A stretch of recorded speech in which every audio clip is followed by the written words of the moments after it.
objects, how do we create them and interact with them. The first thing that you can see is Pandas gives an inbuilt constructor called series. The series constructor accepts a list and an additional argument called name. So the list can be a numeric argument, or it can contain numbers, as you can see in the first example. It can contain characters or strings, as you see in the second example. As you can see in the third example, it can also accept a mixture of both. So series does not require your data to be homogenic. It accepts heterogenic data and is completely fine accepting and building series or data structures around it. As you can see when I run this, you can see the output right here. So the numeric series was accepted, so was the character series, so was the mixed type. So if you wanted to construct a simple Pandas series, you can use the constructor called series. And like I said, the first argument is just a list, and the second argument is a name, which goes with the second column where the data is being stored. This is being used as the index. Now, if I wanted to go and create a data frame, which is what most of us get exposed to when we come to Pandas, data frame can be thought of and can be constructed in many different ways. I'll try to cover some of the most common ones. So the first one is as a list of lists. So you can define data frames as a collection of list of lists. You can see first I'm defining my list of lists. The list of lists, in the list of lists, each argument is a list within itself. What I have tried to do or provide is basically the name of a governor and the state that governor belongs to, and the year when in which their term is going to expire. Then you can use an inbuilt constructor which Pandas offers, which is called a data frame. So use the data frame constructor and pass the data, which is the first argument, and the second argument is the columns.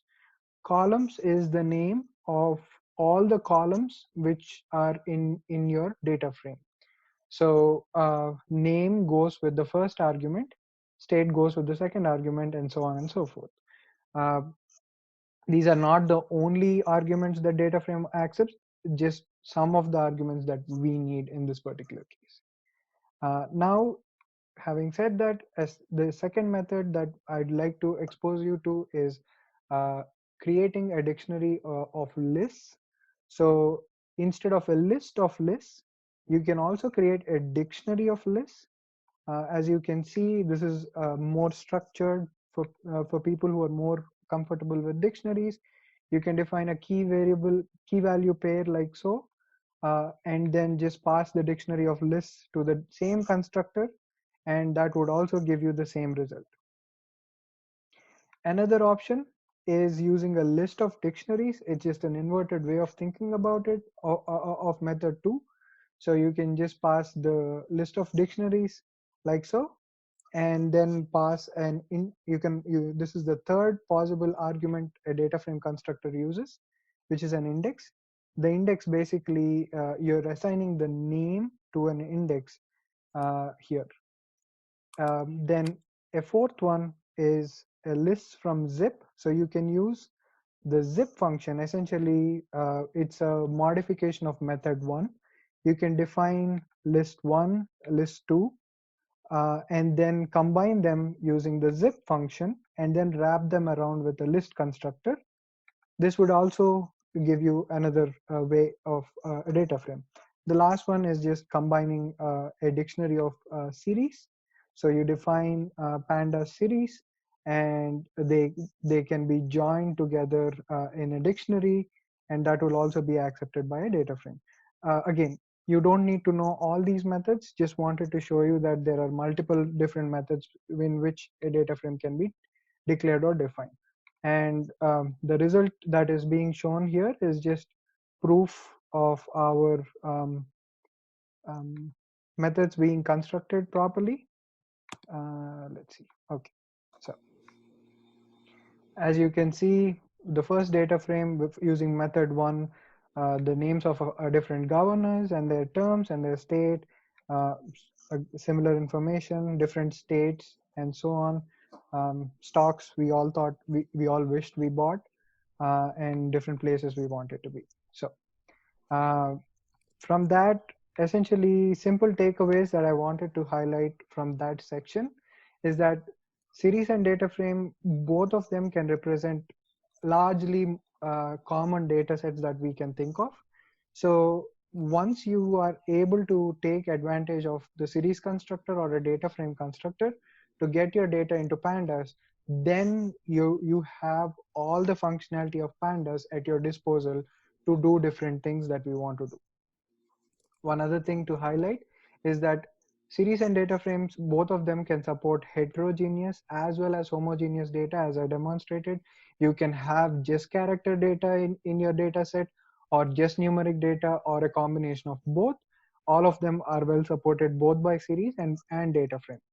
One important property that series and data frame offer is an index. You can think of an index as an named row in data tables, or if you think of Excel or even SQL, typically what you have is named columns. Index is almost like a named row. This feature is extremely powerful, especially when you're handling time series data. The reason why is, imagine you have time series index, you can easily filter on the index and you don't have to rely on all the columns to build a complicated filter. The last point is something I was really excited about sharing until I learned that Pandas has deprecated this. So if for any reason you're using a version before Pandas 1.0.0, even though I don't recommend not updating, but if you are using it, there is a specific module called utilities.testing. This particular module has inbuilt constructor functions, and you can get a list of all those constructor functions using this function, or this list comprehension that I'm showing here. Uh, these give close to 30 different methods where you can use those functions to build up sample data sets of pandas series and data frame, which you can use to analyze or test your theories. Unfortunately, this has been deprecated, but for by any chance, if you are using a version before pandas 1.0.0, please make sure to try it. I found that to be incredibly helpful. Lastly, so whatever I've covered so far is not a typical use case of pandas. We largely almost never get into that and almost run to documentation. I never use any of those what I've shown. You typically get data from outside and read it into pandas rather than trying to construct a series or a data frame yourself. That is a good segue into data acquisition. So one really good and powerful aspect that Pandas offers is that it has pre-built constructors which have been optimized, which allow you to read different data from different types of data stores. It can be a CSV, it can be a text, a JSON, a HTML, Excel, SQL. If you're used to SAS, Stata, all these data sets can be easily read using Pandas. Pandas has pre-built optimized parser libraries and functions which allow you to easily read and ingest data from these sources. An exhaustive list can be found at this link. Let's try and touch up a couple of those examples and see how you can read that data. So let us say, uh, first let's try and read data from a CSV file. You can see that in my current working directory where I am situated, there is a folder called COVID-19 data. So in COVID-19 data, there is a file called time series COVID-19 confirmed global, essentially representing all the confirmed cases of COVID-19 virus. This was from April 2nd. Sorry, did somebody have a question? Okay. Um, yeah, so this file exists right here. All I'm doing here is saying constructing the file path for where that file exists. and then using a pre-built library, pre-built function called read CSV. So when you type pd.read, you will get a list of functions that Pandas allows. So you can try it right here um, if it supports. Oh yeah, so my IntelliSense is not as fast as I'd like it to be. But if you just type pd import pandas and type pd.read uh, underscore and try your IntelliSense, it will give you a list of all the there you go. So these are all the pre-built parsers that Pandas offers, which allows you to easily read data sets from different sources. Now I'm using the CSV parser because that's this the CSV file, and we pass where it is situated, and that's all we need to do. And you can see that we were easily able to ingest that information and look at the data very quickly. Again, depending on the size. Again, the same concept if you have a JSON, which I have right here. So the JSON has uh, some piece of information. So the city, trips, date, value, and so on and so forth, key and tag pairs. You can simply read, again, the same concept. You build uh, the path to where your file is stored, and then pass it to the parser function, which is read JSON in our case. Same concept. Again, you can see the result right here, that we are able to read that information without any trouble.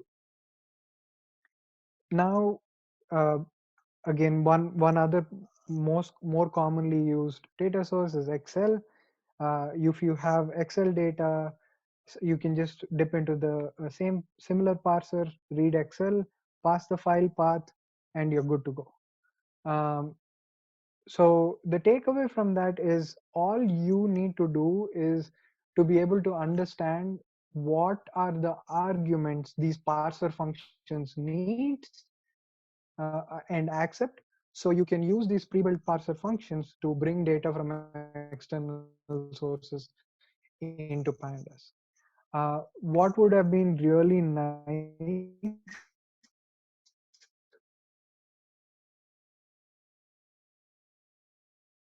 for me to, unfortunately, given I'm database installed right now, I could not run that.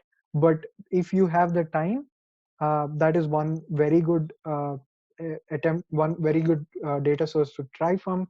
You can use either SQL Alchemy or PyODBC along with Pandas to digest information from using Pandas from a database. That brings me to the more interesting and common problem case of, okay, I have all this data, what do I do with it? How do I analyze this data? So first things first, we've read all this data. This data frame was constructed in one of the previous steps from the CSV and Excel files. So what I'm going to do right here is I'm creating a copy. Um, okay, I did not run something. Let me run that cell. Okay, and okay. So what I'm doing right here, and let's quickly look at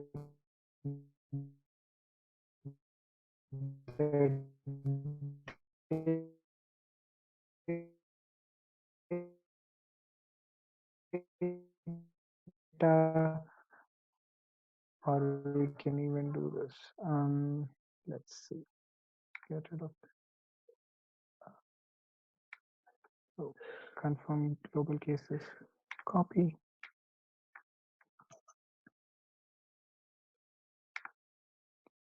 So this is the information we are importing from that CSV file. Essentially by country, and in some cases there is state or province level information with latitude and longitude, and the data starts on January 22nd and ends on April 2nd, unfortunately. It basically lists the number of confirmed cases that have been reported in that particular country or state and country. So the first tip or technique that I want you to take note of right here is, if you know that you want to keep the source data unedited, there is a method called copy, and it accepts an argument called deep. Please make sure to create a copy using deep set to true. What does this do? This essentially creates a copy of the data frame with no link to the source. So if you make any modifications to the copy that you have created, it will not carry over those changes to your source data, and the data remains good. So that is one good thing that I learned. Uh, the next thing is, okay, let's say we only want to look at data sets where there is information for provinces and states. Uh, as we saw in the data frame that I just pulled up, you can see that there's a mixture of both. There are data sets where there is no province or state information. So what I'm doing here is, let me pull this up. Okay, so in this step right here, we are creating um,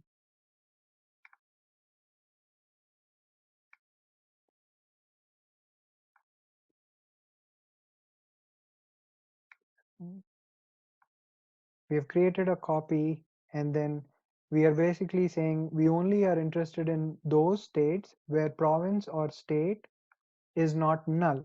Right here, I'd like to stop and identify this is a method of filtering with the data within a data frame. So we are calling on an inbuilt method called not null on this column, and we are saying if any of them is null, I don't want it included in my data set, and you give me a new copy of that. And that's how this new data frame has been created. So uh, creating or filtering data from a given data frame to getting to something we want is as simple as writing this one logical condition which you can actually read like English. All we are saying is, in this column, I don't want any nulls. We will explore more into that. The next thing is, what you can see is that when we initially brought in our data set, the index was neatly structured as sequential rows of 0, 1, 2, and so on. But since we have created a subset, the new data set it still holds the original index, but it does not hold any sequence. It goes from 8 to 15 and then starts at 35. So one good thing to do when you're creating copies of data sets or subsets of data sets is to make sure you reset the index and create a new index. So if you look at, now we can actually just check it right here, confirm dot head and run that.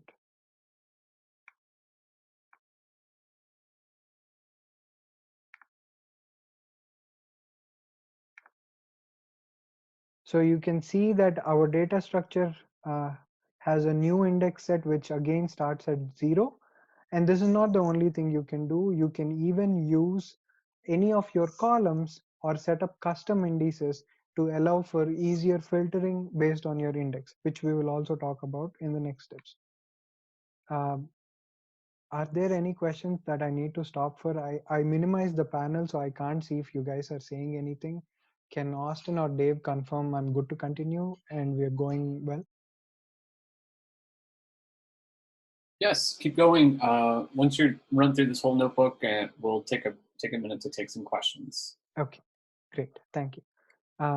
So the next one is it's just I'll explore different methods of how we can try and create new columns and filter data. So right here, what you can see is, okay, I have all this data, but let us say I'm only interested in data sets which pertain to the northern hemisphere, and I don't care about anything else. So I'm creating a simple function which basically says, if the latitude is greater than 0, greater than or equal to 0, then give me a true. otherwise return false.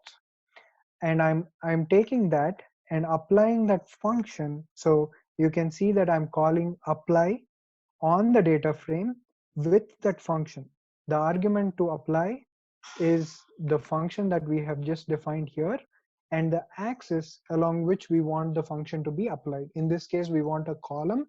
So we are basically saying I would like a column uh, which is called hemisphere flag, which is set to 1 if and only if the latitude in the data set is greater than or equal to 0. Otherwise, please set it to 0. Then, so if let me quickly run that and then talk about two different things. So when we run this, you can quickly go back and which set am I running it on? Confirm global cases copy. Um, so confirm global cases copy data frame, and you can see that my northern hemisphere flag is turned on. It is set to 0 until this one. Let's check up what that row is. So as long as the data set is in Australia, it is set into 0. For Canada, China, Denmark, France, Netherlands, United Kingdom, you would expect it to be set to 1, and that's what it is doing. So we know that the flag worked. Essentially, this is one way to filter data. This is also called adding metadata to your data frame. If you're going to filter data using multiple different filters, one good way to do it is to add or create these filtering flags, which I just showed. Essentially, each filtering flag is just a bunch of booleans, and you can apply any different combination of those filters to filter and create subsets of your dataset. Now that we covered that, one other useful data filtering technique that I'm highlighting here is uh, besides defining logical conditions like we covered, another way to easily filter data in data frames is using the query function.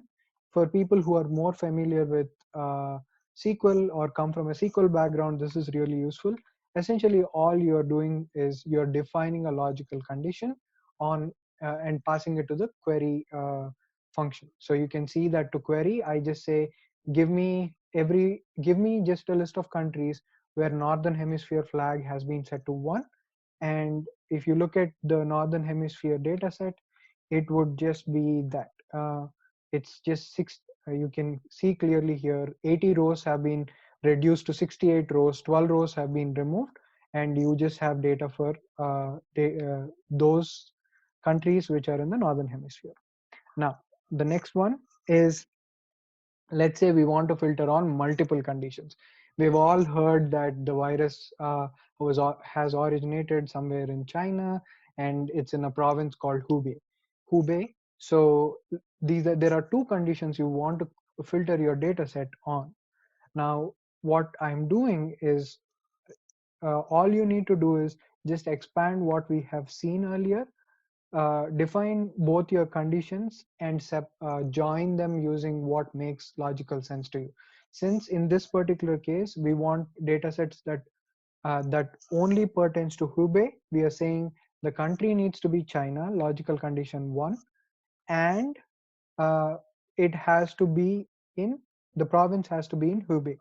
That gives you, when we run this quickly, you can see that a new data frame with one row has been created, and all that one row pertains to is Hubei. So province of Hubei in China, we get the data set by filtering or joining your logical conditions very quickly using an and condition. Now let's look at some easy data cleaning methods. One of them is how do you drop columns or rows? So I want to drop a column called Alberta flag, and I want to also drop Northern Hemisphere flag. Alberta flag was created, um, I, it is created right here. I skipped this, I'm sorry.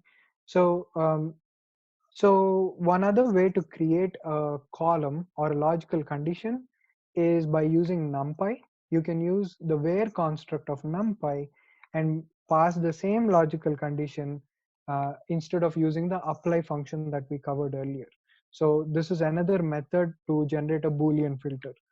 Uh, Now, once we have generated all these, we want to drop two different columns, which in this case are I, looking at Hubei data, we know that the country is China, and we also know that the province is Hubei. So I really don't care about the country column or the northern hemisphere flag, because both of them are not giving me any new piece of information. That is when you would use the drop method, and you can pass a list like so, and define an in-place flag and axis. Axis defines whether you're applying the function on a column or a row. In place says that do not create a new copy of my data set.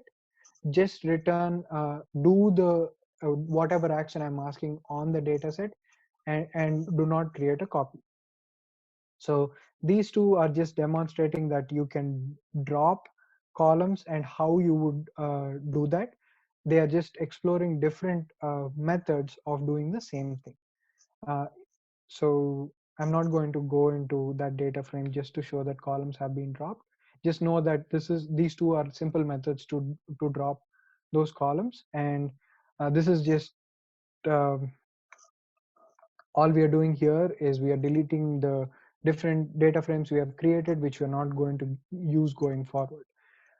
But there's one interesting thing that I'm doing here, which is helpful, is using the oops, using the info function.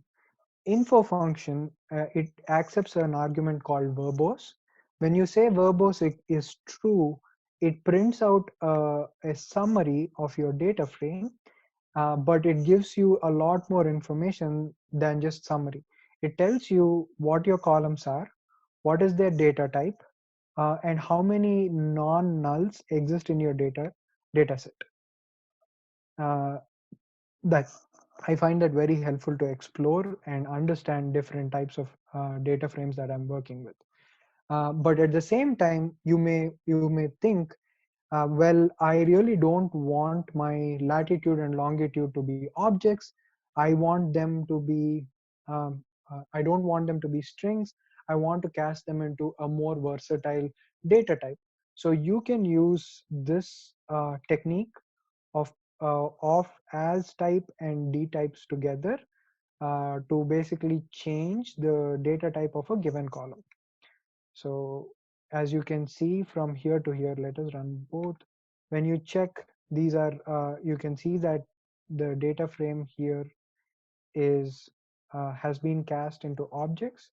Let me minimize this out. Um, and you can see I can quickly change them to what I can change all the columns in my data frame to an object data type.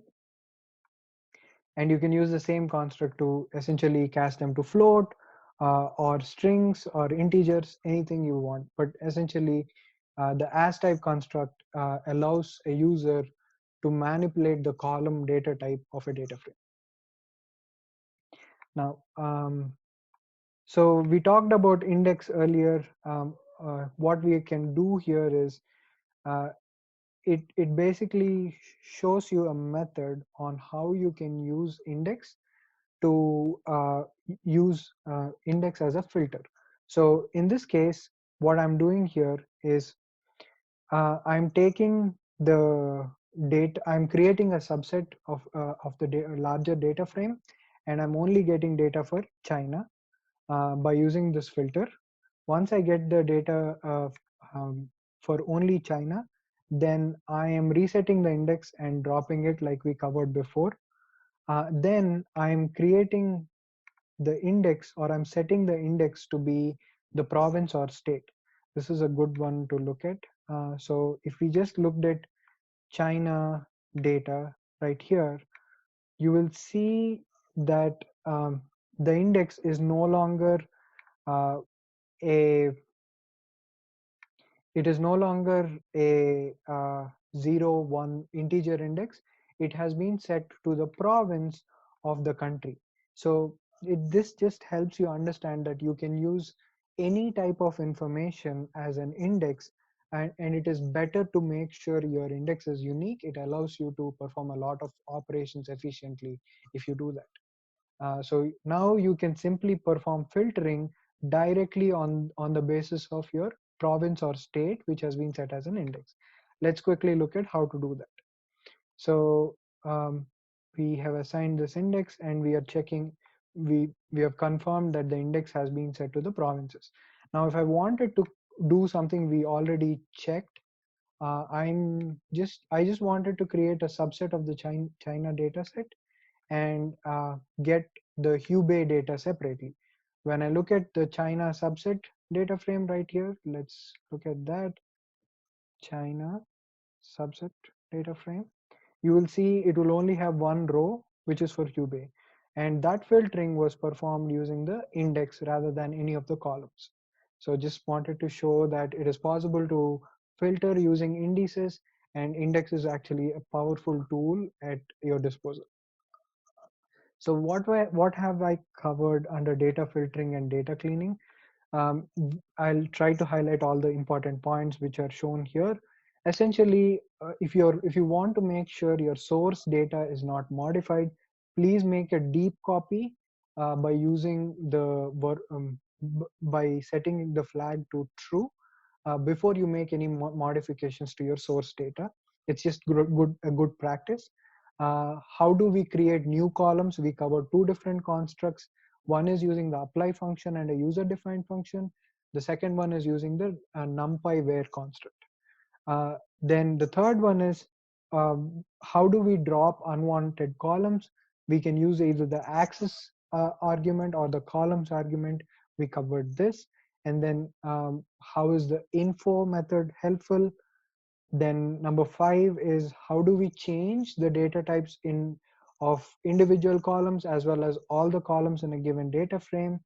Also, how do we reset, set and filter indices? How do we perform filtering on a data frame using different methods? These were the methods for which examples have been provided above, but there are other methods like dataframe.ilock, dataframe.lock, which primarily use indices of your rows for filtering. That has not been covered. You'll find countless examples online. These are what I typically use and I find helpful, so I covered those. And we'll get into any questions at the end. So the last one that I wanted to cover is some couple of data aggregation examples. So right here, there is a data set for this basically is from Europe. There is the source is listed right here. You can get all the data from there. But let's look at what this data set is providing to us. So I might want to say that. Okay. Come on. So essentially what this data set is it lists the data either usage or generation of power by different components in Germany. So you can see that this is a PV array, PV1, PV2, grid import is energy imported from the grid, industrial PV. So each of these columns represents either a energy consumer or an energy generator. But one quick thing to observe is that you can see that it's a cumulative data set.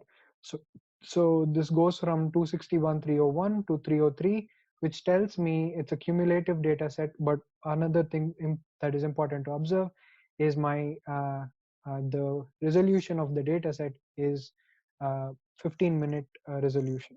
So what we are going to look at here is drop the columns that we are not going to use. I'm not going to use a localized timestamp. We're not going to analyze the data set that way, so we're not going to look at that. Clean up the UTC timestamp, which is what we are going to use, and cast it into a Pandas timestamp. So we get that. And the next thing we are doing, again, a data cleaning or a filtering technique for everyone, is you can drop, there are inbuilt functions like this. Here I'm using drop nans. You can see that there is a bunch of nans in my data set. I am dropping all the rows where if every single column has nan. So how equals to all essentially means that if every column of my data set has a nan, I really don't care about that row, drop it. That's what we just did. So we got that cleaned up, and then what are we looking at here? Since Yeah, we are since like I highlighted earlier, we have a data set which has been aggregated. So what we are quickly looking at doing here is we calculate the differences, make sure the data set is formulated, and then compute row differences between the previous row and the current row. And you can quickly see that here. So I might want to put that in a new cell.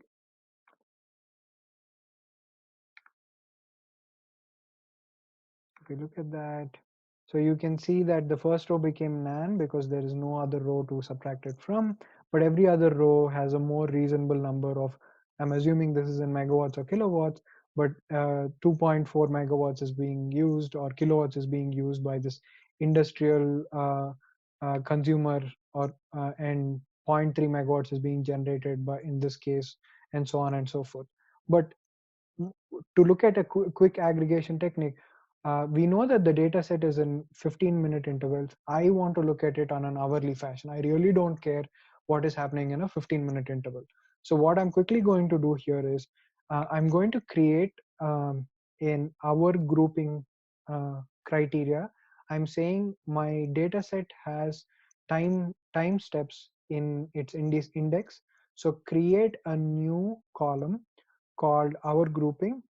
Um, this is just a criteria which extracts the hour from my timestamp and then calls on the group by construct, which basically passes my criteria of what to group on. And when you look at what happens, you can see that my data set has been aggregated based on hourly time steps.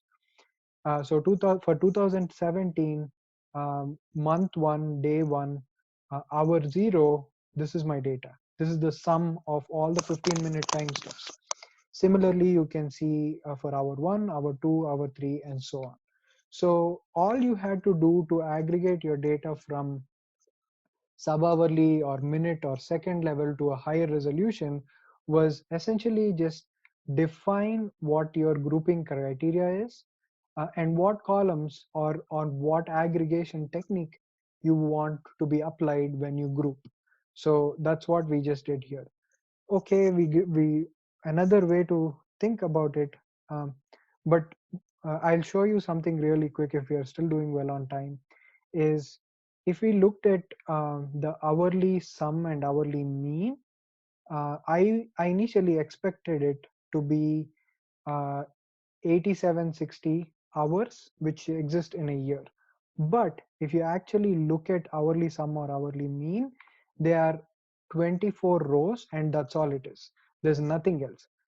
The reason why this is happening is because uh, in order to group by, which is aggregate data, you need to be able to define to the lowest resolution every single thing that is unique, just like how you would do in SQL group by.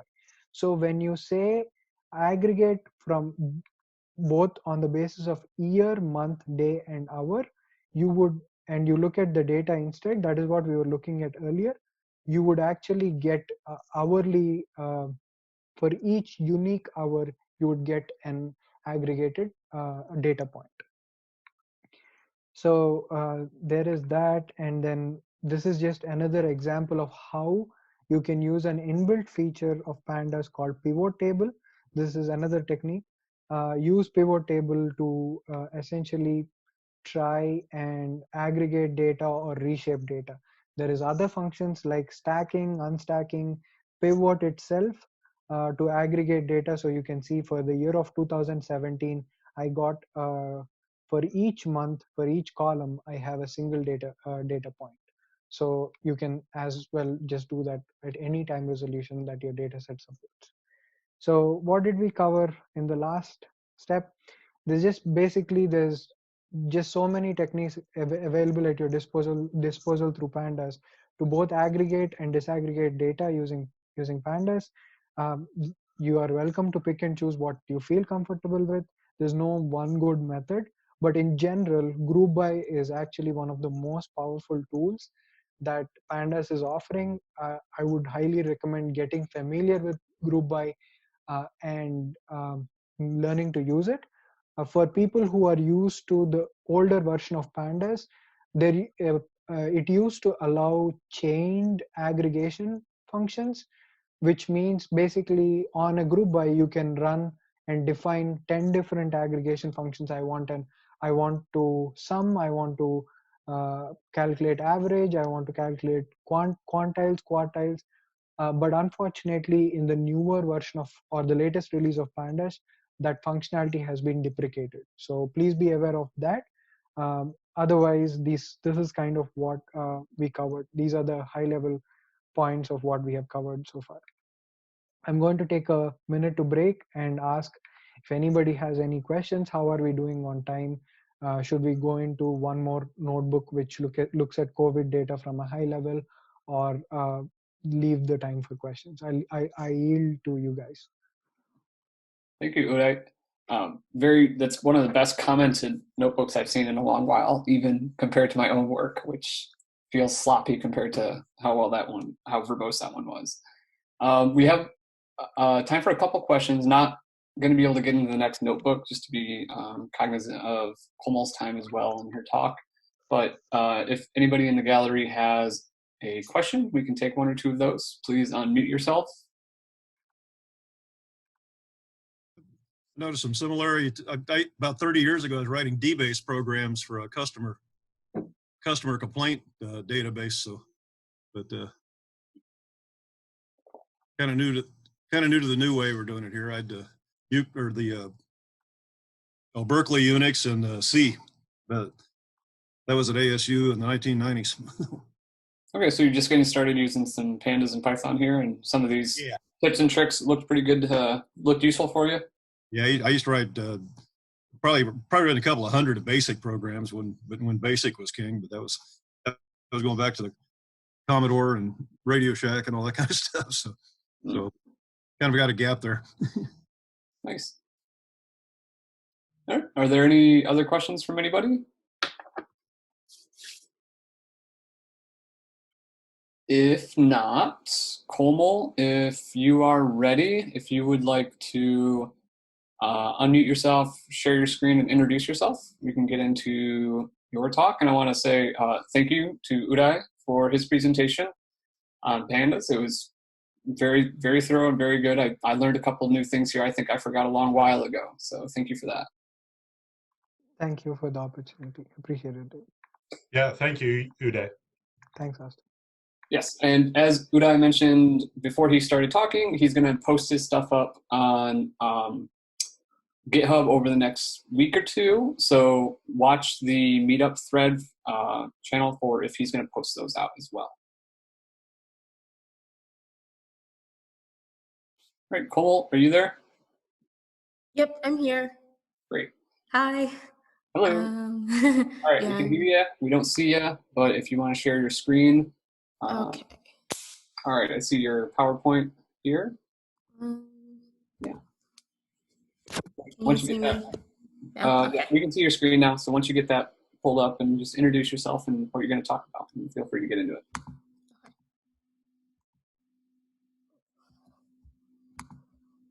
Hi, everyone. My name is Komal Agarwal, and I'm an ASU student. I'm a senior, and I'll be graduating in May. I'm actually an intern at McKesson, so I work with David. And then I'm also an intern at the Translational Genomics Research Institute, where I do bioinformatics research, and I'm studying biomedical informatics. And so I've been working with Python for probably about like a year and a half, 2 years, since I started coding when I started college. So it's one of the first languages I learned along with Java. And so today what I'll be presenting on is on one of my natural language processing projects. I thought it would be interesting to present on this because so I took a class last semester on natural language processing. And at the beginning, I knew absolutely nothing about it. And then it was cool to sort of see the learning curve and see what takeaways and challenges I encountered while taking the class. So we had a big term project, so I'm just going to go over what that project was, the process that we did, some challenges we had, and then also go through some of the code. So my partner and I, his name is Shatrujit, he wasn't able to make it today, unfortunately, but we worked on the I2B2 challenge, which I'll describe later on the road. And so this is an overview of what I'll be going through. So I'll start off with the challenge description and then go into the model I use, which is BERT, and then about the project and the process, and then go over some challenges, and then finish up with going over some of the code. So just to give a brief overview of what we're applying Python towards. So we're using it for natural language processing, which is pretty much just the idea that computers, enabling them to understand, interpret, and manipulate human language. So we use this a lot in terms of, for example, like Google search, spam detection. In the clinical space, we use it a lot with working with electronic health records, helping with clinical decision-making, and building clinical decision support tools is a common area where natural language processing is applied. So just to give a brief overview of that. So I was specifically working on the I2B2 challenge. So this was a challenge in which we received about 170 clinical notes. And there were two parts to this challenge. The first part was entity extraction. So that pretty much means that you have the computer pick out different types of objects in the document. So for the clinical notes, for this one specifically, that involves picking out any medical problems, any medical tests, and any medical treatments. Those were the three entities, and being able to identify those in the note. For us, and then the second part of the challenge was doing relation extraction, which is where you're able to classify the relationships between the three entities. So for example, does a treatment improve a medical problem? Does a test diagnose a medical problem? And so this could be, for example, does a biopsy test for cancer? So that would be a relationship we would be trying to find. So for the sake of the class, because it is a huge challenge, we were able, the professor split the two tasks. So my partner and I decided to do the relation extraction piece. So the entity extraction was already complete before we started working. So we already had the annotated clinical notes with the entities. And then our job was to classify the relationships and see if we could beat the current standard, gold standard. And so the article at the bottom is the one where that was the standard for the results for the challenge. And in that article, in the journal paper, I think they also go over which groups got the highest scores. And then overall, also, this is a good thing to note for this is that this is a multi-classification problem. So we had multiple relationships, it wasn't binary. And another thing is that this also includes something you have to take into account when you're classifying relationships is you have to take into account no relations. So that is included in the 9. So I wanted to also go over some common Python packages used when doing natural language processing. And these were ones that we had considered using. There's a lot more out there. And these were just the ones that we had learned about in class that were sort of ones that are commonly used and a basis for what you can do if you're just getting started with natural language processing. So NLTK is a common one. I think it was created by Stanford. I'm not quite sure. We were thinking of using this to tokenize our sentences, so to split it up. but we didn't end up using the first three. Ended up using BERT. We were thinking of using GenSim because it had word-to-vec, so it was able to take text and turn them into vectors and word embeddings. And then we were also considering Spacey, which has functionalities both like NLTK and GenSim. I think it's a little bit newer though, and it has other functionalities like lemmatization, part of speech tagging, and stuff like that. And then we ended up going with BERT because a part of our project was we had to also use something that was new and a little bit more innovative.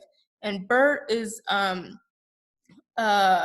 model and Python package that was just created, I believe, probably early last year itself by Google Research. It's pretty new.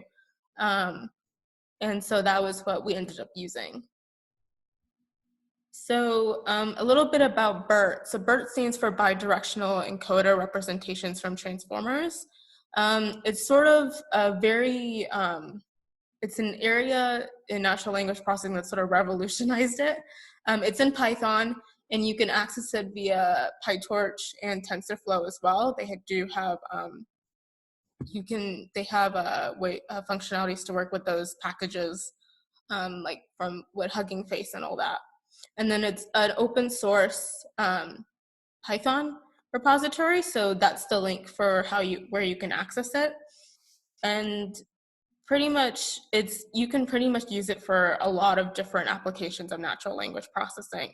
And there's been a ton of research after Google released BERT about different pre-trained models, different modifications. It is open source.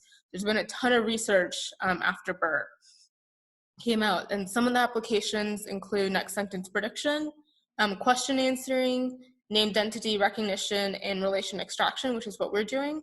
And a big reason why BERT was very unique and sort of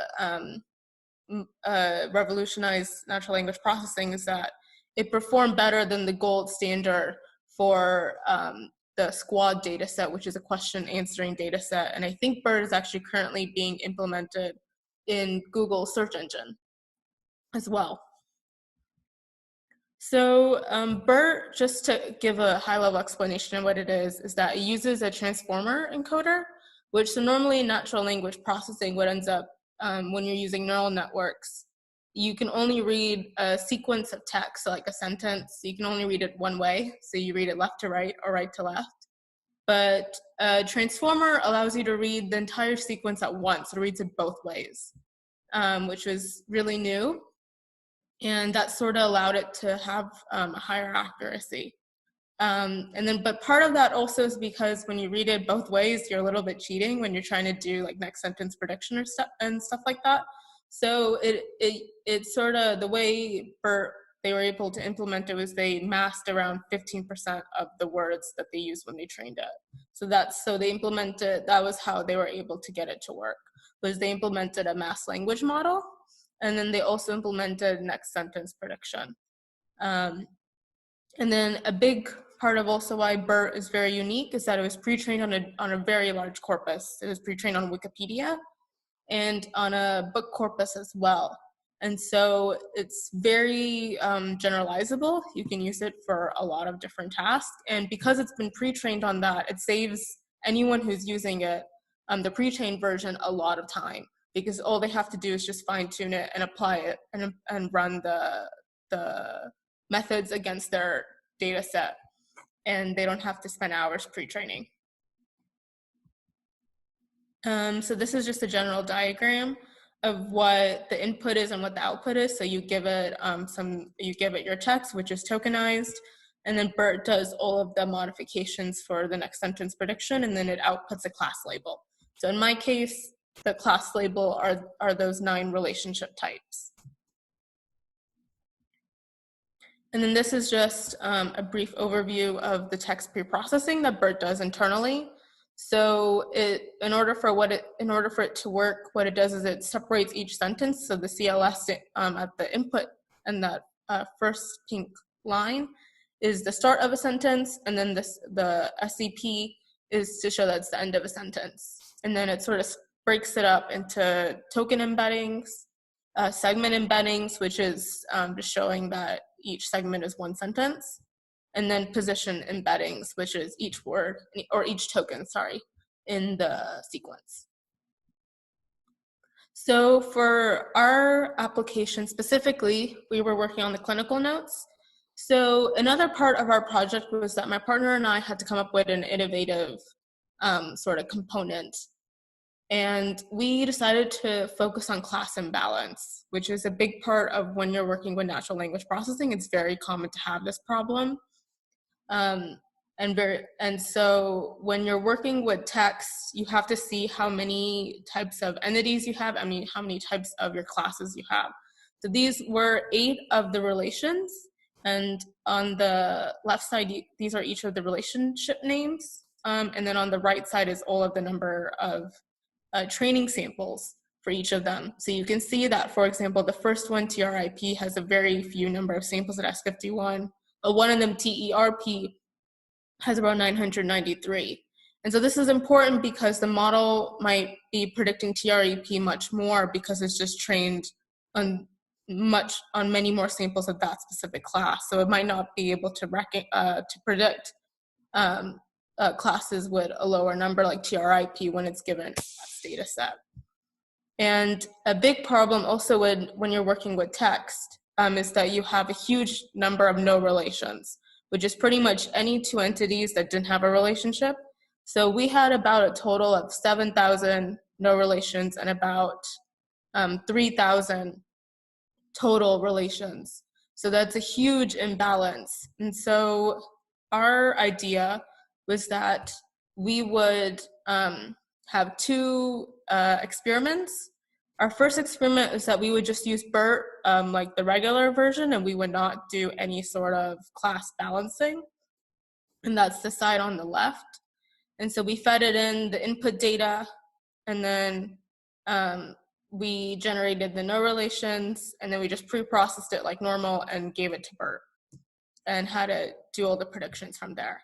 The innovative approach that we took was the one on the right, in which starting at the generating no relations, after that step, what we try to do is we try to upsample the relations with very few examples. So like the treatment improves problem, treatment worsens problem, etc. And we try to downsample the no relation examples as well. We try to do both and then give that to the BERT model and see what happens.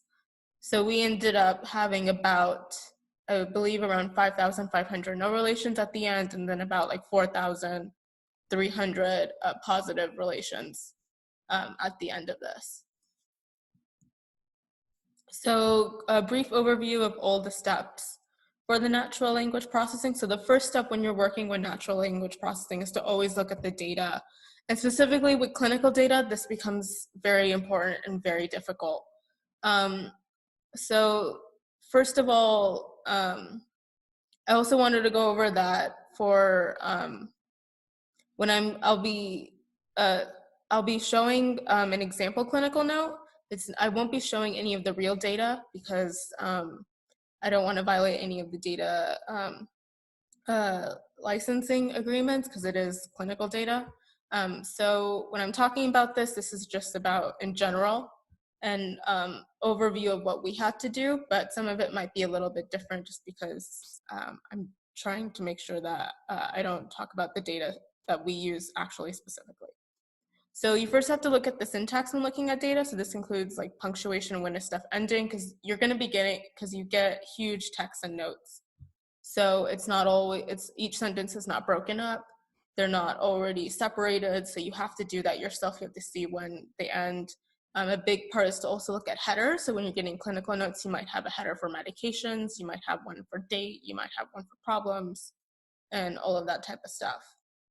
And a big thing to also look for is that when working with clinical notes, you'll get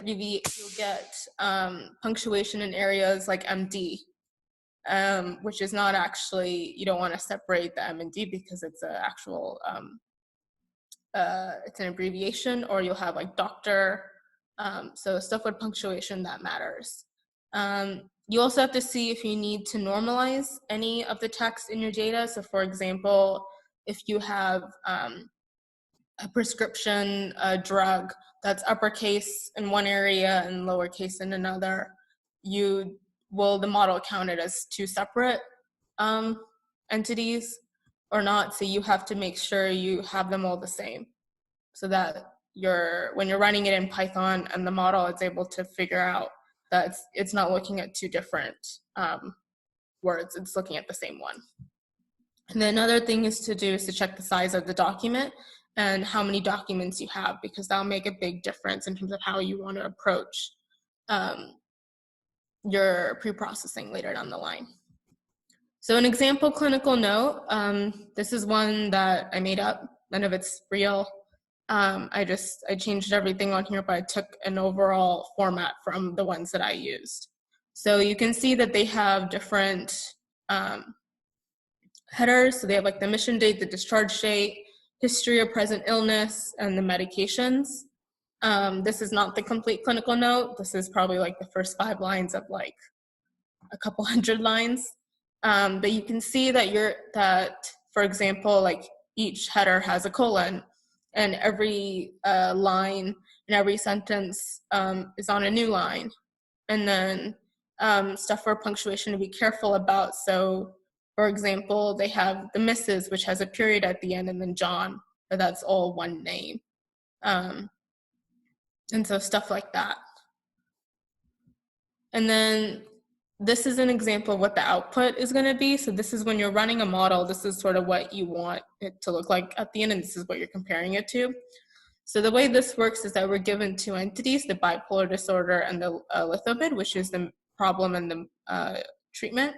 So you can see that on this slide, underneath history of present illness, and then underneath medications. And then you also have the line number, which is 10. It's the first number before the colon, and then the character number, which is the first number after the colon, and it's the start and end of the entire entity. So the 34 is for the B, and then the 49 is for the R. And then the relationship is in between, which is the TIP, and that's what we're looking for. And then the second concept is the second entity, and then its positions as well. So step 2 that we figured out for the natural language processing is that you have to pre-process the data. This was probably the most time-consuming part of the entire process. And it was probably also the most difficult part of the entire process, because this requires a lot of trial and error, and a lot of sort of thinking and problem solving on your own.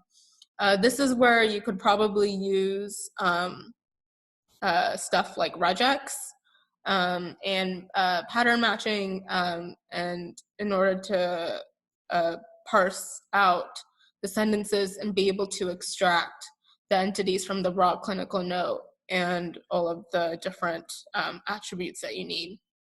You also have to do tagging. So in natural language processing, you have to be able to tag each entity that's entity you're looking for, because you can't just give it without the entire sentence. You still have to give the model the entire sentence so it's able to use the context for prediction. So you tag it saying, like, for example, bipolar disorder, you put a problem in the front, you literally write problem before bipolar, and then you write problem after disorder, so that it's able to figure out that it's looking at a problem. You also have to generate no relations. So this is where you sort of go through the entire list of entities and all the raw data. And any of them that did not have a relationship in the file provided for the outputs, that's a no relation. But you do have to, for the challenge, we did have to adhere to the fact that we're only also looking for no relations that fit a relationship type. So you can't have like a test and a treatment have a relationship, because that's not one that was defined in the challenge rules as one of the 8. And then you also, lastly, for pre-processing, we have to format the data and get in the format that we need for BERT. And I'll show this later when I'm going over the code. So this is an example of the BERT input. So this is literally what you feed in to the model. So you have the label, So it's a numeric value for any of the relationship types. So this is 2 for the label that this text was specifically. You have to give it a unique ID. So you can just give it the number for the line number. So this is the first one in the whole table, so it's 0. And then normally in BERT, you can give it 2 sentences because it can do next sentence prediction, but the second one is optional because if you're not doing next sentence prediction, you don't need to give it a second sentence. But the first one is required. So this is the actual sentence as the clinical note I showed earlier for the history, the medical history. And as you can see here, I tagged problem for bipolar disorder. And then step 3 is that you fine tune with BERT. So this is how you would actually run it. This is showing how you'd run it like from a terminal or from bash or some sort of shell script. And so when you go to the GitHub page, it has an entire package that you pull. And one of the files in there is the run classifier, which pretty much has the main stuff that you need. That's pretty much how it's running everything else that makes BERT. And these are the different parameters that you pass in. So you'll be giving it the training data that which is the table I just showed you in the slide before, and you give it the path to where you want the output to be stored as well. And then the rest of these different parameters are the different hyperparameters that you can change. And then you can also tell it to either to train, so that's the do train, which equals true, or you can tell it to evaluate, do eval, which is true in this case, so it's doing both of them at the same time. If you want to do them separately, then you just change one of them to false. So some of the challenges that we encountered, and this is probably common when doing any sort of that we would think would be generalizable to natural language processing in general, is the first problem we encountered was compute resources. So because we're students, we don't have access to a lot of the compute resources that you might be able to get access to from an enterprise. So we didn't have access to the cloud. We could, but we would have to pay for it. And that was something that we were a little bit worried about in terms of if we accidentally left something running, then we would end up getting charged a lot. So we weren't very comfortable with that. And we were also not sure if it would be a learning curve because both of us had worked on different types of cloud platforms, not the same ones. That is a possibility if you do have access to a cloud platform. We also do know that some of our other classmates, they use their clusters from their research labs. We didn't want to do that for us because we didn't want to run a school project on an institution's clusters lab that this project was not for. So we weren't able to use that, but that is a possibility as well. And what we ended up using was Google Colab. And they have GPU resources. So if anyone doesn't have access to a lot of computational power in general, you can use the Google Colab. It's free. All you have to do is just change it so that it uses the GPU, and it's a lot faster than trying to run any of the scripts on your local machine. The second challenge that we realized was that when you're applying BERT to a specific domain, for example, medical domain, it does not tend to perform as well because it's pre-trained on a general corpus. So Wikipedia doesn't have terms for like different surgeries, different biomarkers, different drugs that have very obscure names that you would not have on Wikipedia, or that would not be common pages on Wikipedia.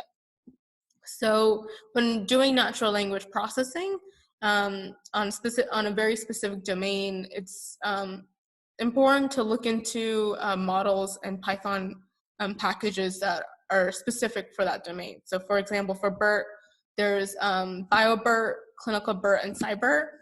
BioBERT is trained on, I believe it's trained on PubMed articles. I think Clinical BERT is trained on Mimic dataset, which is a data on intensive care unit from a Boston hospital. And then SciBERT is trained on a scientific database. It's not PubMed, but it's another database with a bunch of research articles. So these were the results of our project. So overall, our balanced data set performed better for these 3 specific relations. And the reason why this is important is that these were the 3 relations with the lowest number of instances before we did any class balancing. And then after we balanced it, performed better than the current gold standard, which was that article that was published. So it worked for those. And then for the other relations, the model performance was close to or worse than the benchmark standard. So this was just some of the findings we had, and we looked at the performance. This was from the F1 measure, a performance metric. And then some of the lessons we learned is that pre-processing of unstructured data is very time-consuming, both for us to figure out how to actually pre-process it using regex, and then also to run it and to get it right, because you have to make sure that when you're extracting any information and you're using patterns, that it's the same across all documents. Another thing that was a lesson learned was that we sort of understood how to implement that, understanding that implementing models is difficult.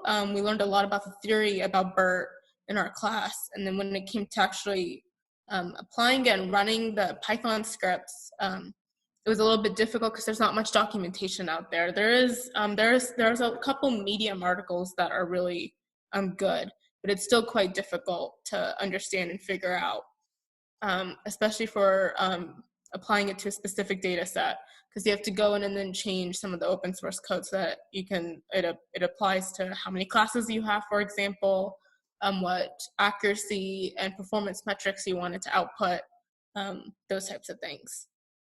It was also difficult to learn sort of about the inputs and outputs of BERT, which is why I wanted to show it, because depending on what you're using and what your task is, it'll be different for what you're going to be giving to BERT.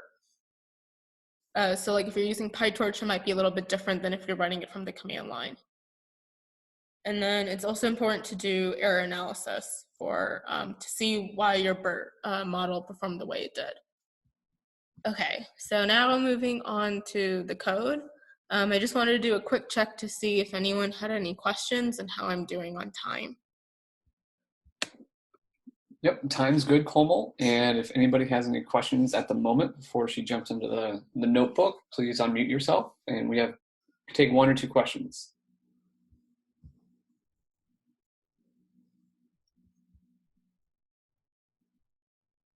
All good?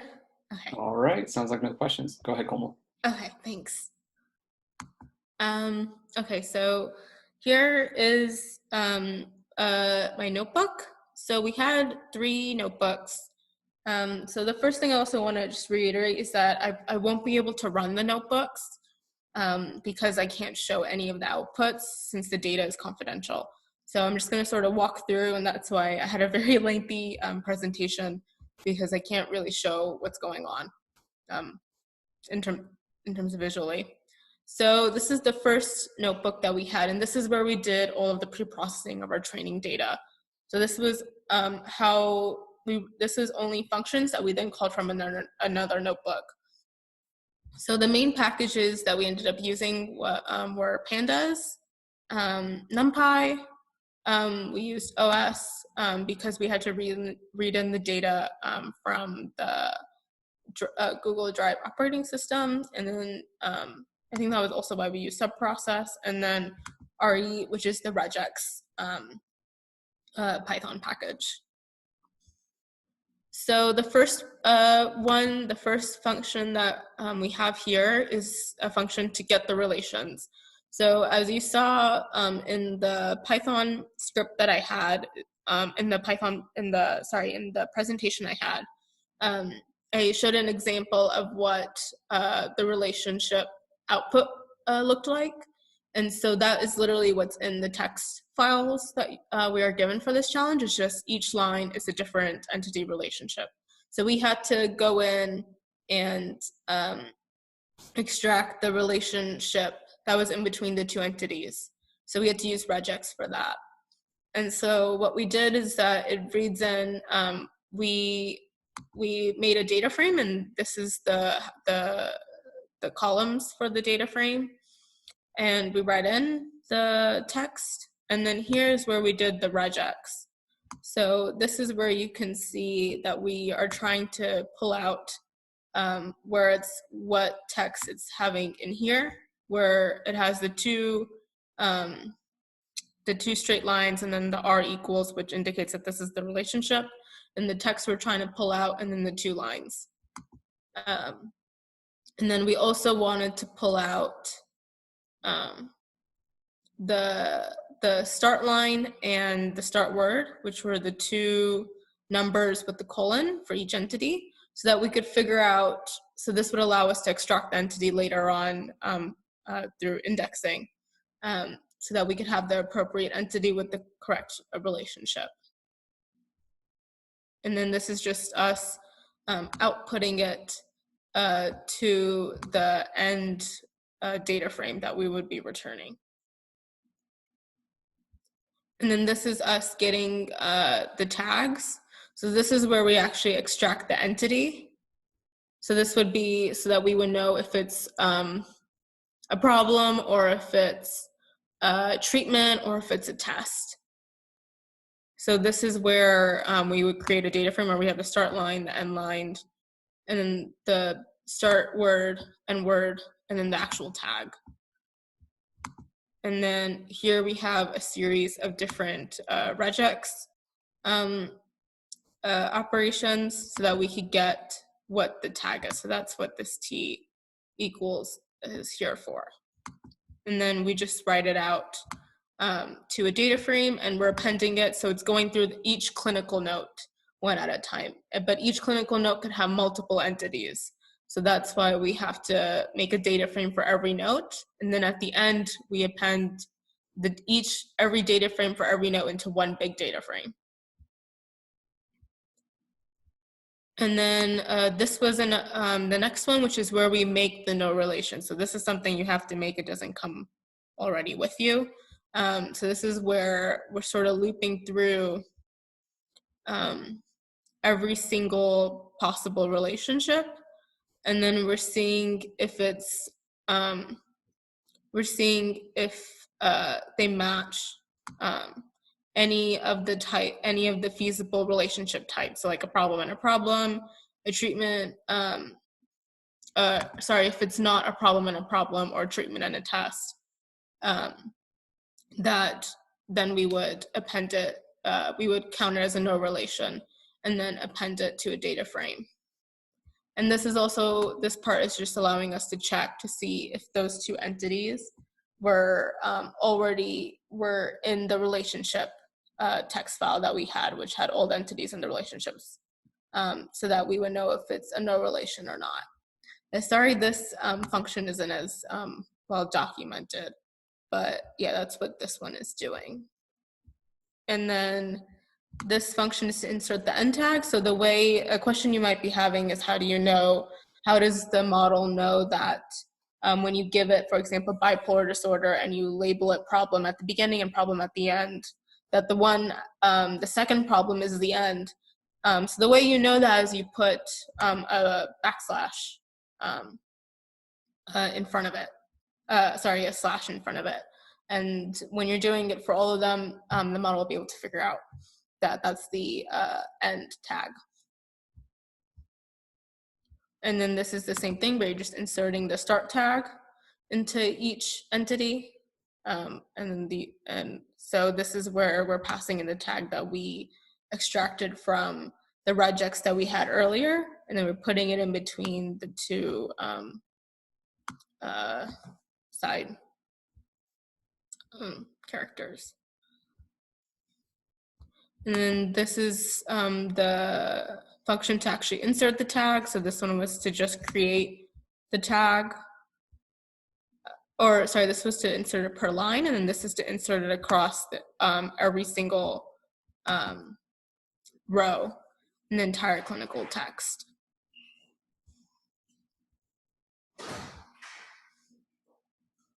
And then we had another function which allows us to create that end data frame for each clinical note with the tag sentence and the corresponding class label. this is a data frame that's being returned, which will have, for example, that one line with, what was it, like Mrs. John had had blank, blank, blank, and then problem, bipolar disorder, problem, and then dot, dot, dot, the drug medication name. And then the second column would be the relationship type. And then we wrote an function that that uses all the functions defined above and runs through every single piece, every single clinical note. So this is where the OS comes into handy, because this allows you to run through every single file in a directory, and you don't have to switch between Bash and Python or another shell language. It just lets you do it. And then, so this is us reading in every single file, and then these are all the functions that we just went through up above. And it creates this, it creates this data frame at the end called merge.df, which is a data frame that's similar to the one I showed in the presentation, where you have the text and then the relationship. It just doesn't have the unique ID, which we add in at a different, in a different Python notebook. So we have this one for the training data, or sorry, for the preprocessor, so this does it for all of them. And then we had a separate one for the test data set, because we couldn't include, I don't remember why we had a separate one, but we had one for a reason. Then the second notebook that we had is this one, which this notebook calls all the functions from that notebook. So the way we were able to run all those functions is that in Google Colab, if you put a % and then run, after you mount, so you have to first mount your drive. So that's how you're able to do that from this piece of code right here. And then from there, you are able to run any notebook that you have on Google Drive. And then this is also, this piece of code right here is how you're able to connect to a GPU. So you first go to runtime, and then you do change runtime type. And normally this will be none by default, I believe.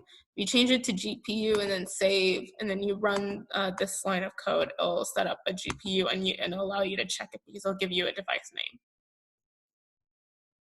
And then this is the preprocess all function that we just saw from the last notebook. And so this notebook sort of just goes through all the different documents for training and testing, and then for all the experiments that we had, because we had the experiment where none of them were balanced, none of the relationship types were balanced, and then we had another experiment where they were balanced. And then this is the piece of code where we add in the unique ID, which is just the line number, or sorry, the row number from the data frame for the merge DF that we get returned from the preprocessing. And then another thing that we have to do is we have to encode the class labels into numeric values for BERT. So this is just the corresponding values, and then we save it out to a file on Google Drive, and then that is how we get our corresponding training and testing CSV files to be fed into BERT. Then the final notebook that we had is running BERT. So once you go to the GitHub, you can pull the repository, and then you can upload it onto Google Drive, or however you want to use it. And we uploaded to Google Drive because we were using Google Colab. And so we mounted it and then opened the file, and then this is how you run BERT. So what we ended up having to do is we did have to make some, we did have to make some small modifications to the run classifier Python file in BERT. So BERT has a ton of other Python files in there, and the run classifier is sort of the main script that calls all these other files and runs them. So if I pull up, so this is the run classifier file that is for BERT. This is what it looks like. So one of the main changes is that if you want to use it for natural language processing, So one of the main changes you might have to make is when you go and you select your specific processor, you might have to change the label. So I believe that by default, it's a binary classifier. So we had to go in here and change it so that it had our 9 classes that we were using with the corresponding numbers. And then another change that we had to make was for the performance metrics, which are somewhere here below. So this is how you can see which metrics you wanted to compute. And then these are all functions that are in BERT, and you can change them according to what you want to use. So we were using the COLA processor, so we were using we wanted to use the Matthews correlation coefficient. And we also wanted to get the F1 score. So I believe we called in this function, the accuracy in F1, somewhere else as well. So this is what file you would use to make changes so that you can fine tune the model to fit your specific use case and the data that you're working with.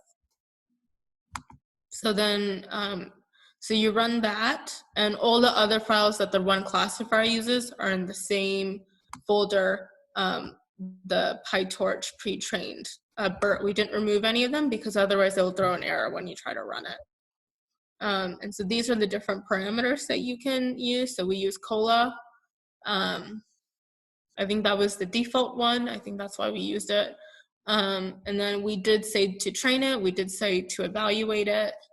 Then here's where we feed in all the data. These are the BERT models. So you can use BERT based on case. You can use, I think they have another one, which is a BERT, which I think it's trained on more text. But this is, I think, the smaller one. And then BERT also takes in, you can tell it how big you want the sequence length. I think the biggest you can give it is 300, but if you have, for example, smaller sequences, you can lower this value, and I think it'll take, it won't take as long to fine tune. And then your batch size, the learning rate, the epoch. So we tried, I think, 5 different epochs. And then it performed better on, I think, when we hit like epoch 3 or 4, but then it took longer. And this is where the output would be directed to. So this is how you're able to run BERT. And then you put also, because you're running it like you would in a command line, you do have to make sure you put the exclamation mark in the front so that it knows to run it like a shell command. So yes, that's all I have for running BERT and doing natural language processing with Python. If you guys have any questions, I'm more than happy to answer them. Awesome. Thank you, Komal. Yeah, if anybody has a question, feel free to unmute yourself and ask. Komal, if we stopped recording, how long would we still be able to run this output and see the output if we stopped recording? Is that still true? I won't be able to show the complete output. My professor said it's okay to show like little pieces in between, but it would also just take a long time to run now because I cleared all the output. Yeah, about how long would that take to run? Probably a couple hours. Couple hours. All right, never mind then. Sorry. And some of the output that you get from BERT, I'm sure that's a quick Google search away. But if you have questions for what Komal had presented or about BERT, feel free to unmute yourself right now and ask. Yeah, I think what also. Oh, sorry. Go on.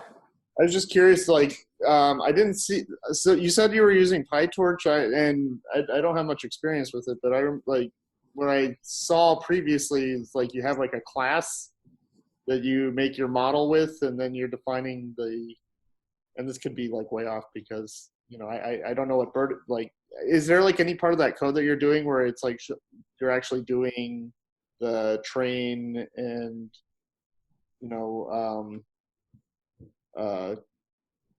what's the word I'm looking for? Back propagation. I don't know if it would have something like that, but I was just curious.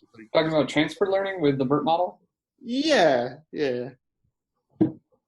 I'm just curious if there's any part of the notebook that we could see that has any of that, or is it all just baked in? So they have all these different, let me see if I can pull up the actual, the repository. But it has like so it's already pre-trained. So they already have a trained model on that they've used with Wikipedia. So they already have the model in there. But you could do the pre-training if you want by yourself. So that was what like Cyber and all of them already have. So I believe they have like what the actual code that they use for the pre-training, and then you just swap out the data that you wanted to pre-train on with the corpus that you want to use. But I only did the fine-tuning, so I just used the model that they already had. So this is the can you see my screen? No, we see your video right now. Okay. Almost, Sorry. is that what they're talking about when they're talking about when they'll train BERT on Wikipedia, but then they'll train BioBERT on Wikipedia plus PubMed or something like that, and then those are your pre-trained models. You get the weights out of that. Yeah. Then you slap on your specific data set, and that's what you're fine-tuning on. You have a language model, then you have your specific unique model. Yeah, so I think the whole back propagation and all of that, they already do in the pre-training. They already have all the weights when you just want to do the fine-tuning. If you're doing transfer learning, then is it like just like a dense layer or something like that, that like after like the output of BERT, you're just putting through like a dense layer or something so that you can get predictions for each class? Yeah, that's what I think it does. So like it already has the model, and then when you feed in your data in the format, it does all the masking, and then it runs the model on the masked and the embedded vectors for the data you gave it. And then I believe it also, I think it goes in, then it does the predictions, and then it gets feed into the softmax, and then that outputs the different classes.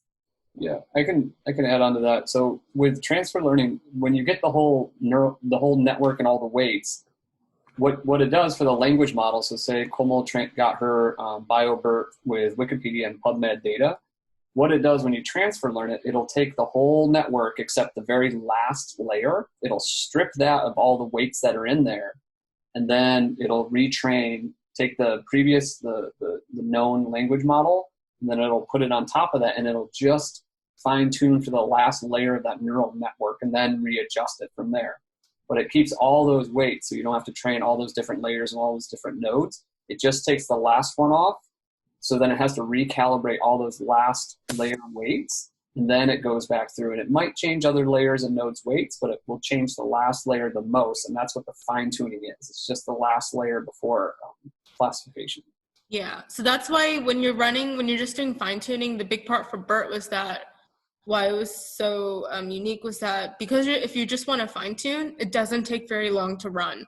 If you're using a GPU or a TPU, it takes about like an hour to get. It took about like an hour to get through our data set. If you're pre-training, it's going to take a long time because then you're doing it from scratch. Like you're making those weights from before in the neural network all over again. How big was your data set? So we had about 170 clinical notes. So I think the number of relations that we had was, I believe, total about probably 10 or 11,000. Okay. Yeah. I was curious. I was also kind of sorry. I'll do a follow on, but very maybe shorter. I was curious about like the bidirectional. You were talking in the beginning about it, not like with traditional. I don't know. Is it like recurrent neural networks or whatnot, where you're the order of the data matters? Where you're going from like the front to the back or back to front. And I could be way off on that. I was curious if you could elaborate more on that, or if that's. Yeah. So BERT. So David might have to help me with this, because I might not be completely right, because a little bit my understanding is still a little bit iffy. But from what I understood is that, so in terms of when you're having other types of neural networks, it will, the order matters. And I think in BERT, it still matters, but the what it's able to do though is I think it's able to take the context from both sides of for a sequence. Does that mean that there's no batching, or is that like within a batch that it's like it's getting it reading in like a batch? I don't know, like 64 words or something like that, and just I think it's two sentences. Okay. Like you give it. That's why I think you give it like the first sequence, the text A, then you give it a second sequence, text B. Yeah, and you're right. You're right there, Komal. The network will figure out, depending on the kind of network it is, it'll figure out the context between what's in front or behind where it currently is, and it'll figure out which context is most important or which one's relevant, and it'll use those. So it has a limited memory, which a lot of that is the sequence length that you're working with. And then based on that sequence length that it can see behind and in front of it, it'll then determine what information is important to share with where it currently is. You don't have to tell it that so much. It'll figure it out on its own. Yeah, I think, and that's where I think if I'm right, that might be where that attention, the multi-head attention, where that comes into play. Where that's where it's able to do that both way, and it'll figure it out on its own because it puts different weights and it figures out what it needs to pay attention to. I don't know if that answers your question. I hope it does. It does. It's helpful. It's a lot. It's very new to me, so I'm trying to understand the architecture of it. But yeah, thank you for that. Yeah, for sure. It's still a little bit confusing to me. It was very new. It was my first time learning about neural nets when we learned about this. I didn't know what they were. So, underlying it, is it just a traditional neural network, or is it, like I'm thinking, I don't know. It's convolutional. Is there? I think I think there's a feed forward network in there, and then I think it's the transformer. That's bidirectional. Is that also a feed forward neural network? I'm not sure. It's something to do with I think they made their own thing for that. They took components of an LSTM feed forward, and I think a third thing. They made their own thing for the bidirectional part. That's such the innovative part of BERT is it took a few different things that are popular and put them together to make it do its magic. Yeah, I'm trying to see if they have anything about it on this is their GitHub. I'm trying to see if they have anything about it on here. Yeah, I mean, I don't need to take up it. If the other people have questions, I can also look at it. I was just curious. You said I heard LSTM, so. Yeah, and that's a very common one that people are used to now. It's that long short-term memory. So that's the whole, well, can I think ahead or can I think behind? And then how much do I keep in memory? And then based on what I have in my memory, what's important given the current context, the current word or vocabulary I'm on. That's part of it. But that's a very hand-wavy way to say that for BERT because it is so innovative. And Komal is working academically on bleeding edge technology and techniques. That's why it's so still fuzzy and confusing sometimes. It's because it is that advanced. I have a two-part question. Can you hear me? Yes. Good presentation, thank you. Both of you, Uday, I learned stuff from you too as well. I'm wondering if you could describe these relations a little bit more. You mentioned like 170 clinical notes. How did you like manually code them? I assume somebody at some point in time on your team had to say, I've read this and it correctly is a trip or it's a test this or something like that. Or did those all come pre-coded for you from the outside? That's part one. And then part two is, tell me about your evaluation criteria. You mentioned the meth correlation. I don't use that very often. I notice every once in a while it's in in some of the contests. But I'm used to F1, maybe Rouge F1 as being the criteria in this area. So. Yeah, so for the first one, so this challenge, the actual challenge had both the entity extraction and the relation extraction. So where you're talking about how would we get, did someone have to go through and figure out what was a treatment, what was a problem, what's a test, that would be the entity extraction. That was actually part of for the real challenge, that's the first part. Because all they had access to was the raw clinical notes. And so that one, for the sake of this class, because it was a semester class, my professor, he split that into two. So there were like 4 groups who did the entity extraction, and then they didn't do relation extraction. And then 4 other groups did relation extraction, and the entity extraction was already done. From the challenge itself. So I did relation extraction, so we already got the data for all the different entities. But to do the entity extraction itself, if you're interested in doing that, there's a couple tools that I think my professor mentioned. I'm trying to remember what they were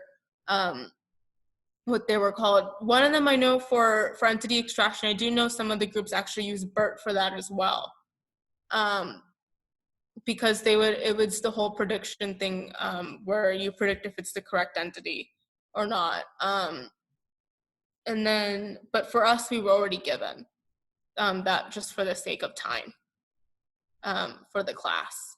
There's another tool that I know where I think you can like highlight over, I forgot what it's called, but you can highlight over the text when you read it in, and it'll be annotating the entities. And then I think, and then it'll go through the entire document. And then if it sees like the same entity, I think it'll already tag it.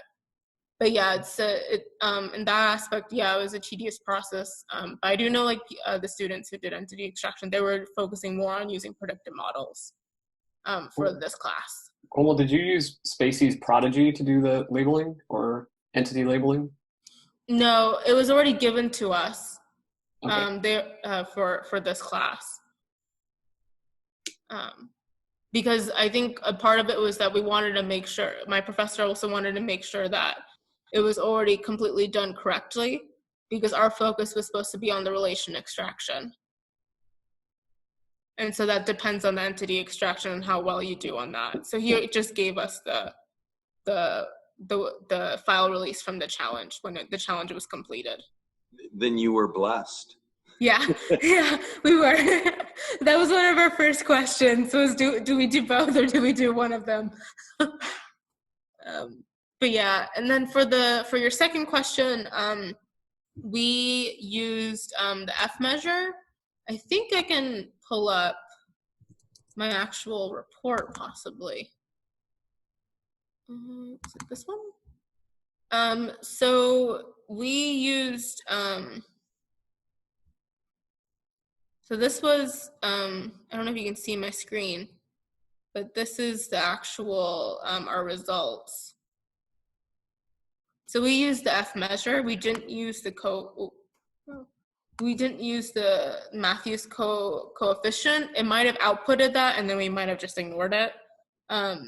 This one, the reason why we used F measure, the main reason was because that was what we were giving to our class. That was what our professor wanted, this was the metric he wanted us to use. But another reason why we wanted to do F measure was because I think for us, it was a good way for us to see how the precision and recall worked for each of the individual relationship types. Because we did have where some classes, the precision was a lot higher than the recall. So the F measure was a good way to sort of to see like an overall metric.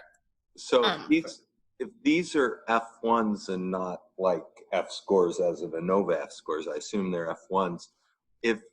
Are there sort of like benchmark numbers in the medical area where people go like, oh, dang, if you can get above a 0.40, we're happy? You know, like Yeah. I've seen F1s in other industries where if they just get above 2.0, they're happy, you know? Whereas I look at these and go like, oh man, these are much larger than 2.0. Yeah, so it depends.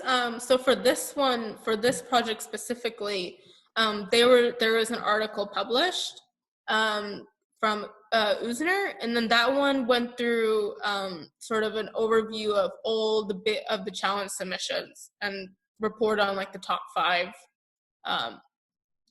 groups and their results. So our goal for this project, our aim was to beat those metrics, the ones that had the top for the paper published, because that was the benchmark standard given to us.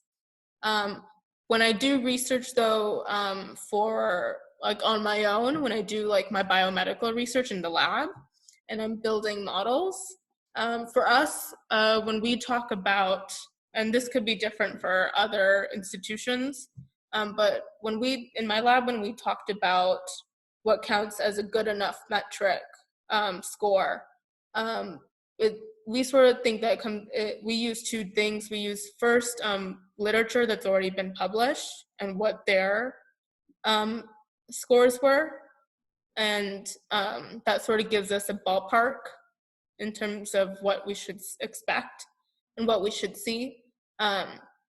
So for like this one, these were actually pretty low. My professor these were actually pretty low for what you would want for the medical area. And then so yeah, we would look at literature, and then the second thing that we would look at, we would talk to clinicians, and we would and then they would give us a better understanding of either it's good, or we still need to work on improving it, or is that feasible? Is there a way to continue optimizing it? Because especially when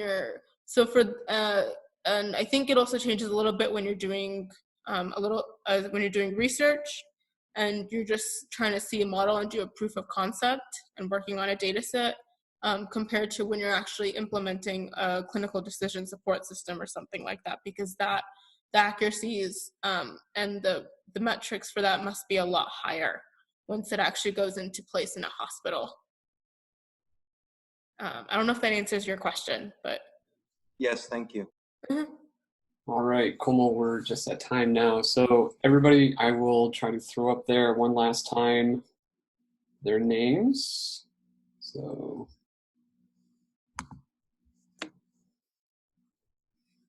if you do have questions, feel free to find them on LinkedIn, or if you've been messaging them, exchanging some information in the chats as well to follow up.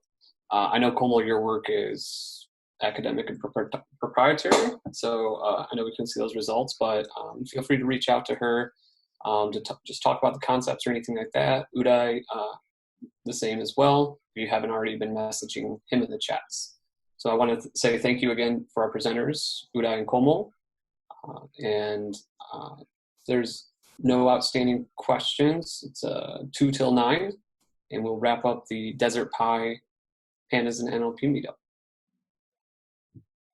Oh, I was gonna ask one last one. Komal, you mentioned that the kind of data preparation part took longer. Like, what was the time frame on that?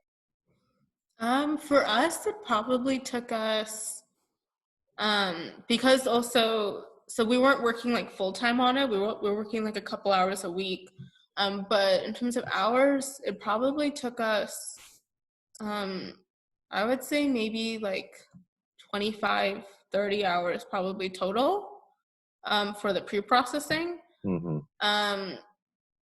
One, because the first probably like couple hours were spent just looking at the data, like looking at every single clinical note and doing trial and error, because we have to make sure anything we were doing fit across all of them, in terms of the regex and how we were extracting. So that took a while. And then also we were both new to using regex, so that was a bit of a learning curve to figure out how to use that. But yeah, it probably took that long. And then just with debugging. And then, because you also have we had a lot of clinical notes anytime we were running anything, it took a while. So debugging took a little bit too. Awesome. Thank you. Mm-hmm.